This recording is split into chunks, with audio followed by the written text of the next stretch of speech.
మంచి ఎక్కడ కూడా మచ్చ లేకుండా తండ్రి ఆశయాల్ని కనిపెట్టుకొని తన కార్యకర్తలను అందరినీ కూడా కనిపెట్టుకుంటూ దాదాపు 30 సంవత్సరాల రాజకీయ జీవితం పూర్తి చేసుకున్న పెద్దలు సోదరులు నరేంద్ర గారికి హృదయపూర్వకంగా నా ధన్యవాదాలు తెలియజేసుకుంటా ఉన్నాను.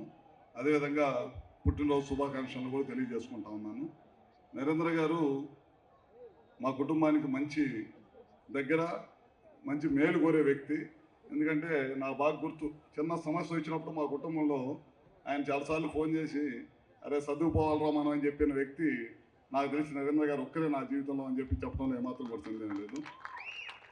అదే కాకుండా చాలా కార్యక్రమాలు నరేంద్ర గారు ఇందాక చెప్పారు, చాలామంది పెద్దలు దాదాపు హాస్పిటల్ పెట్టడం అంటే సామాన్యమైన విషయం కాదు. ఆ రోజు సంఘం డైరీ తరఫున చాలా పెద్ద ఎత్తున హాస్పిటల్ పెడితే కోవిడ్ టైంలో చాలాసార్లు ఫోన్ చేసేవాడిని హాస్పిటల్లో పేషెంట్లు చేర్పించడం కోసం మా కాన్స్టిట్యున్సీ వాళ్ళని. చాలామందిని ప్రాణాలు కాపాడిన వ్యక్తి నరేంద్ర గారు అని చెప్పడంలో ఏమాత్రం సందేహం లేదు. మా అన్న ఏ కార్యక్రమాలు చేస్తా చూసి ఆయన 25 సంవత్సరాలు రాజకీయం చేశాడు కాబట్టి దాని వెనక నేను కూడా నడవాలనే దానికోసం నేను కూడా కంటిన్యూగా 5 సార్లు గెలిచాను ఆయనలాగే. ఆయన పోయిన మేమందరం అపోజిషన్ ఉన్నప్పుడు ఆయన ఎన్నో ఇబ్బందులు పెట్టారు, దాదాపు జైల్లో కూడా పెట్టడం జరిగింది. అదేవిధంగా నన్ను కూడా ఇబ్బంది పెట్టారు, నా వ్యాపారాలు కూడా ఇబ్బంది పెట్టి యుద్ధం చేశారు. నేనైతే ఒకటి చెప్తా ఉన్నాను, మమ్మల్ని మంచిగా లొంగ తీసుకోవడం సాధ్యం, కానీ మమ్మల్ని బెదిరించి లొంగ తీసుకోవాలంటే జగన్మోహన్ రెడ్డి తాత తల్లు కూడా దిగొచ్చినా మేమైతే లొంగ అని చెప్పి సభాముఖం ఎందుకు.